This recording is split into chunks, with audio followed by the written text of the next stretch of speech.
So, hi everyone, good evening. Hope you are doing extremely well. And as you all know, today we have event of GSOC, how to get started for GSOC. And for this event, we have Mr. Mohak Srivastava with us. He's an incoming SD at Microsoft, GSOC 2022 and SIH 2022 winner. Welcome, Mohak. Welcome to Squad Growth. How are you doing? Thank you so much for bringing me up here. Actually, it feels a lot good to me to work for a community. I have been in open source also, so I know how this community all things work. And you guys are really doing the great job because I think when we were on the call also, I asked you the first question that how we are going to bring this up because if you have the community and you are not able to uh, make it more big, then also feel the word of working in it because there's no growth or something not like that. So Yep. it feels really great, I mean, and you are doing a very good job. Proud of you, man. Thank thank you, brother. Thank you. So, people, if you have any question, just put it in the message section and Mohak, we can start the event. Ah, okay, cool. Okay. So hi everyone. As Shaurya has already introduced me, so I'm just making it quick and precise so that you all can understand what is GSOC and why it is so big and why it is not so much difficult. What people kind of you have to be consistent with the tech stack you're working with. Okay, so as you can see on my screen, I'm just sharing the official Summer of Code website, which is Google Summer of Code 2023. The program has already announced, and I think it is the perfect time for any aspirant to prepare for it or to start watching for it, that how they have to work on it or something. Okay, so so the timeline, I guess they have already given the timeline. I think it will be something around how to get started with it, but the main factor which comes in it is, first of all, you have to understand what is Git and what is GitHub, because without that you will be not be able to work very fluently between the systems, because you have to create the pull request and all the other stuffs which are important and are the basic prior part when you are doing any contribution in any line of sight. So let me just, I thought that I'll be just sharing a random repository so that you guys can go through it and I can explain you what are the common expecting to work with when you will be exploring the GSOC and when you'll be working with the organizations in which you will be the part of. So this is a normal repository. This just a random repository. I just pick it up from the GitHub. So see, the sections in which you will be working is are the issue section. Currently, there are not any issues available, but this will be the section which helps you to get attached with the community members, to get attached with the maintainers, and this will be the section. Suppose I open a good organization, let's suppose it's Joomla something. Okay, so this is the organization which is in the Google Summer of Code for quite some time. Actually, almost 5 to 7 times this has already been brought up as an organization, and people have been working on the idea list which she shared every time. So this is the issue section which I'm talking about, and as you can see, uh, every issue section is very cleanly explained. So when you'll be working with any organization in Google Summer of Code, the issues are the first thing through which you can get connected with the everyone working in and outside of the community, like the maintainers, like the admins of the project, like the other contributors which are working day and night to make this application, the web app, more fluent and more responsible. Okay, so this is the issue section, and the code part, obviously you have to understand the code part before you work on any issue. It's the vice versa. If you can understand the whole code base, then issues will automatically be understood to you, or if you understand the issues, then the code base will automatically be easily understandable to you. So it works vice versa. Okay, so this is just the normal GitHub idea through which you will be working in it. And okay, so let me just take you through the I open the tab. Uh, so so let me just take you to the organizations. Mm,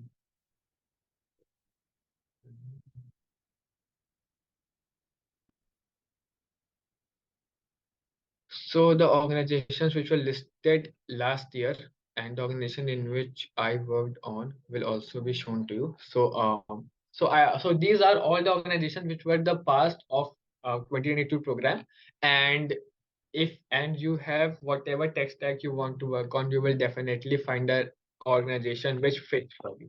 Or what you have to do is just do a good research before picking any of organizations, because all the organizations which are currently active or which are selected for the Google Summer of Code are some big organization. Like you will be having a Django, I guess.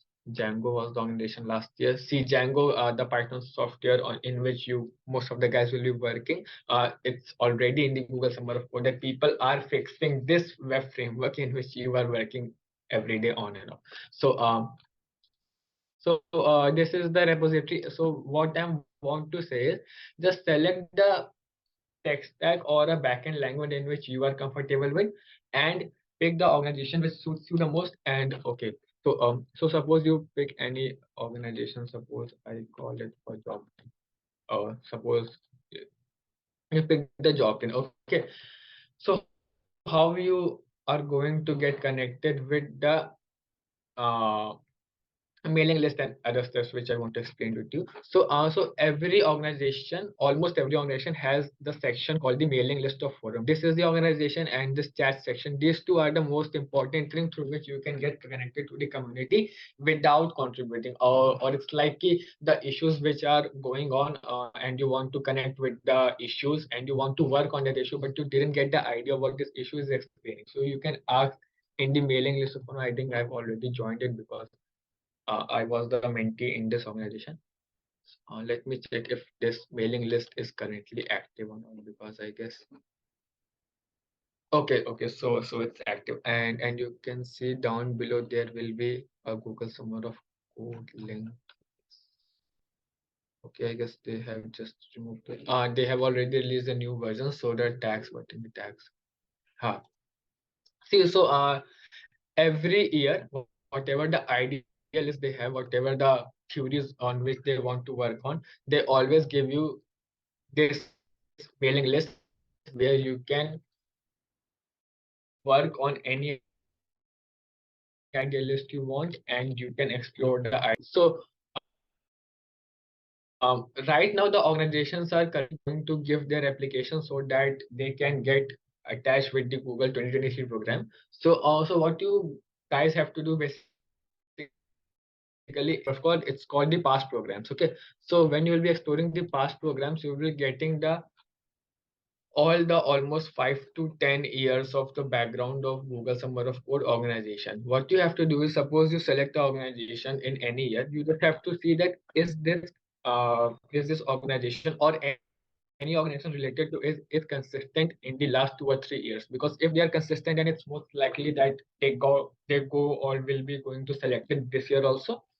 So if you start contributing in the early stages, when the organization is not even selected, then you get the major big point, or it's like that you got to know about the community members and the maintainers of the project. So when the idea list will be released of the same project, then you can give a proposal, and the community members who already knows you gives you an edge so that they select you as a mentee or a mentor in the respective organization.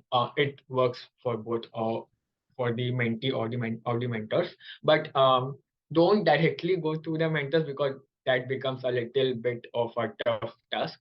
So what you can do is just if you are applying for the first time or the second time, unless you get selected, try to go for the mentee because it gives you more information about the project, because maintainers just have to guide us. No? So they both have different ideas about what they want to do.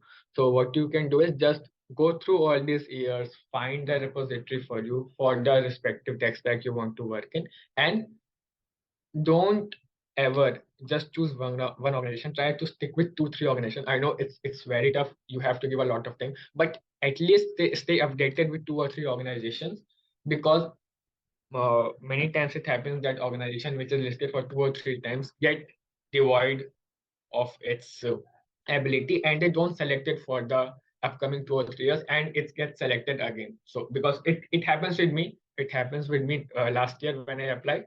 So I'm just telling you with my experience that pick 2 or 3 organizations of your favorite tech stack and stay in touch. And best way to stay in touch is just stay in touch with their mailing list. They update everything here. You can go through the program section. Okay, so just explain you other things which are okay. So obviously, if you want, yeah, if you have chosen any organization, just go to that organization.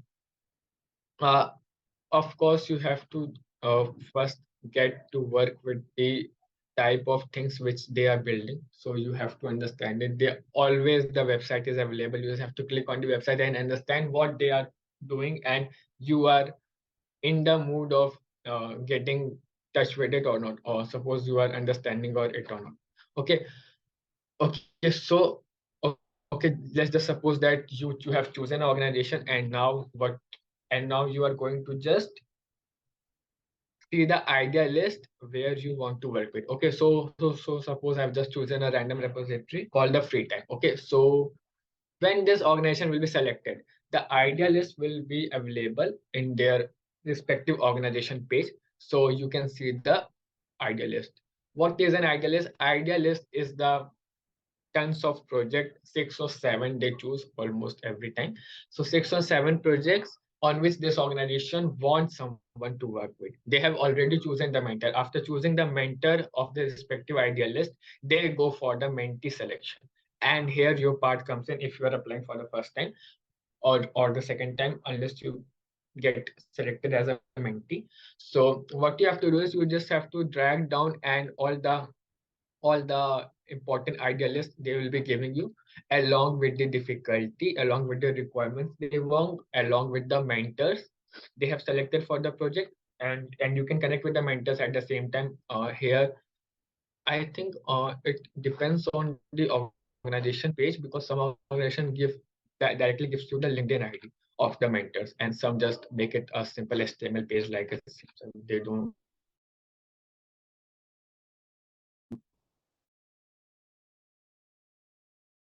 put much effort in. But what you have to do is you just have to grab the list. So within this information, or if you get connected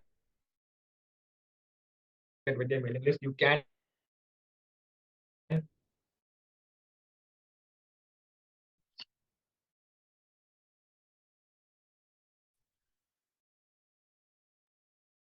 Hello.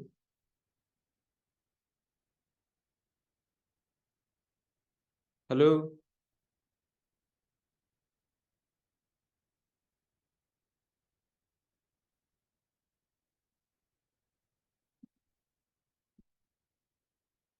what you have what you have done with the respective team. It changes very frequently. So once you get selected, what you have to do is just talk to the mentors. They will give you the idea on each and every day. They will, okay, so suppose if you are in job in if they have 2022, I have to submit the weekly report. I don't. Okay, see. So also, when I was working on the email plugin, so I have to just submit the weekly report on each and this is Bishoy. This is my mentor. So he has to just wrap it up and give it to the community so that we get aware of each and every idealist on which they are working. Because sometimes it happens that one idealist is attached or is connected to the second idealist on which they are working, and at the end of the GSOC, they have to just submit a new version of the app or new something. So they have to just mix it all up and then just give it to the community. So they have to just update it with the information. And as you can see, we have to just write all the blog post and something and all the stuff. So it's very interesting when you get into it. Once you get selected, it's a very pretty but also a hectic job, but you will really enjoy, because submitting weekly report actually gives you a thrill that you have built something, starting from the UI, then to the code base, then to the testing section and all the other stuff. So it seriously just chills me up when I just remember my time, because it was actually pretty great. So I guess you get the idea of what is the whole workflow. So this is all about the mentee, and the same applies for the mentor also. The mentor applications opens up pretty up early because they have to just give the list of organizations by March so that students can apply for the mentee in May and the organization runs smoothly. I think the timeline is available. I don't know why it's not showing here, but if the timeline is available, then I guess I can give it guys on just a second. So,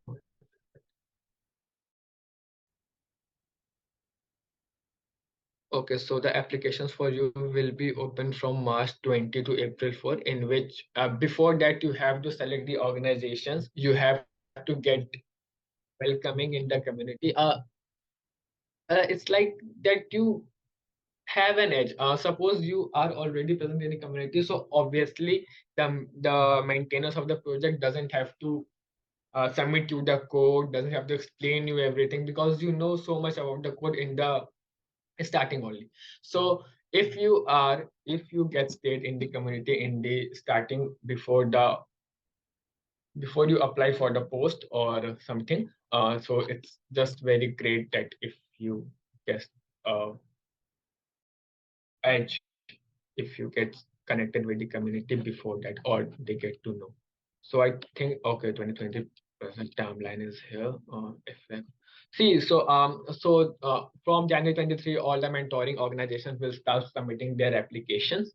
So start submitting the applications means that they will be giving their forms that I want to be a part of this. I want the students to participate in my organizations and give me a something feedback online.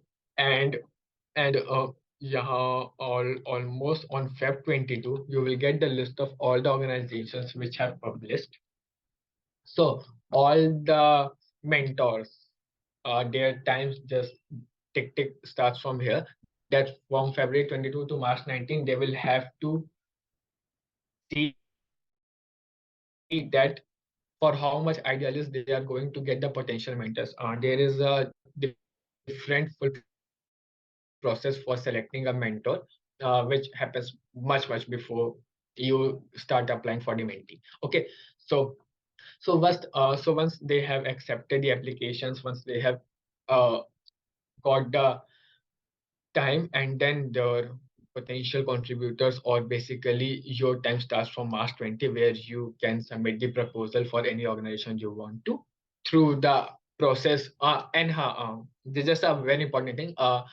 Keep following their mailing list because there they tell you that how you have to submit the proposal for their organization. Every organization works independently. They don't have a common prototype through which they want to, because some organizations, I built the proposal for three organizations and it was like that one organizations want only the flow of control, that how you are going to implement any idealist you have selected. Okay, and one organization was like that. They wanted that first you give me your introduction. It's like a full one-page fledged introduction that what you have done in the last year or what you have done from the start, and then you have to give and then you have to give the idealist that why you have selected their background. So proposals for some organization, the proposal is of 10 pages. For some organization, the proposal is of 25 pages also. So don't get scared of if someone is building a proposal of 25 pages and you have 10, because everyone has a different ideology on approaching through an idea or a project. So just chill that scene out. Okay. Okay. So till April 4, we all have submitted their applications, and on April 27 around May 4, you will be getting the mail that you have selected for the organization. You have to follow some more guidelines, which they have like for the stipend or something. Okay. So yes. Okay. So regarding the stipend, it's like 40 to 45% after the mid evaluation. I guess the mid evaluation date uh, is around the mid evaluation date is around July 14th. So when you will be clearing your mid evaluation period, then you will be getting a certificate that you have cleared your mid evaluation, and you will be getting a stipend through that.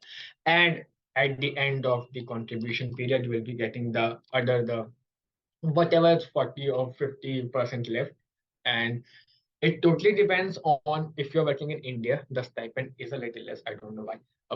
But they have to treat it equally, but they are not treating us equally. Okay, so I think it's around in my organization, it was around 1,34,000. So they have given me 40 to 45% in the July and rest in the November when I have completed my the whole project or something. Okay. And in the US it's just varies. So I don't know why this. And also the competitions they have raised in the earlier stages. Okay, so this might be scary, but it's true that they have raised the bar. They have removed the categories of what kind of students can participate. Okay, so they have just given the opportunity to each and everyone, whether it be MBA, MC, or something. Only I think there is some age bar which I don't really remember, but you can go to the glossary section and find out that what are the main criteria, and if you fulfill that, you are good to go. And also, in the earlier stages, there was like some easy projects and some hard projects, and now they have divided it to some medium projects like 175 hours or something, and some hard projects, and the stipend also varies accordingly. So you can work with that. I think all the best for that. And if you have any more queries, then you can surely. Uh, got it, Mohak. Oh, We have two questions. okay, okay, yes. Yes. So the first question we have is, does referral work in GSOC? So I think by referral you mean that whether the maintainer or the mentors of the project know you or not. So I already told you the hack that you have to start that if you have selected any organization and if you can build your some solid space in the organization before it get listed in GSOC, then you are surely in the good hands. And maintainers will, if you submit a proposal for any IDLS, the maintainer will surely give you a edge. And if there are two persons submitting proposal and one and someone is the person who already the already the open space knows you, so they will obviously choose you. It happens actually. It had happened so many times. So I'm telling you, just be sure. Got it. Another question we have is, can we participate in GSOC like twice? You are not audible with them.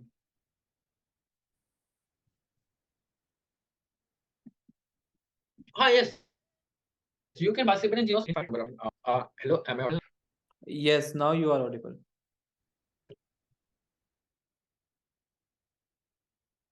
Hostel right now. Sorry, your voice breaks. Switches off sometime. Okay, so according, hello. Yes, now you are audible.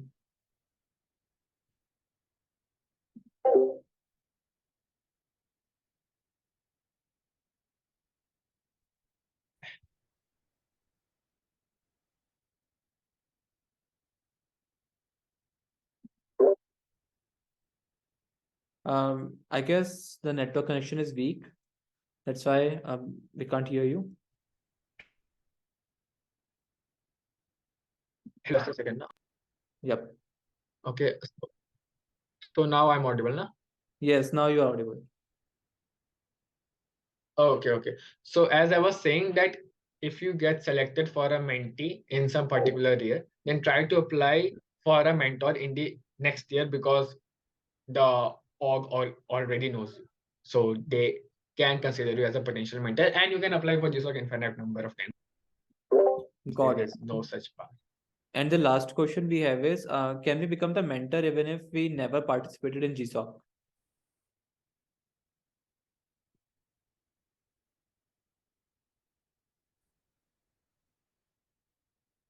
If you have the credibility and if you have the knowledge, then you can surely apply for a mentor. But um, I don't find a good rate in getting directly selected in as a mentor because I know a lot of people who are in GSOC and I haven't heard a single one who has. If you are in some company or something, suppose you have a WorkX like good WorkX, then there are chances that you get selected for a mentor directly. Because what they do now, they, if you are part of their community, so they try to bring the mentors and select the mentors from the community only. So that's give them an edge to communicate independently, because it's an open source and you don't know him personally. So if they know you, it becomes easy for them to work on any project and something. So Got it. all the best for that. So yep, we don't have any other question. Thank you everyone for listening to us. I hope you learned something, and thank you Mohak for providing huge knowledge to our community. Our community learned a lot.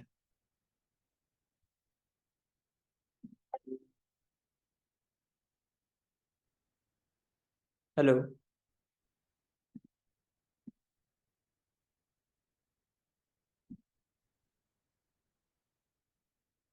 Hello.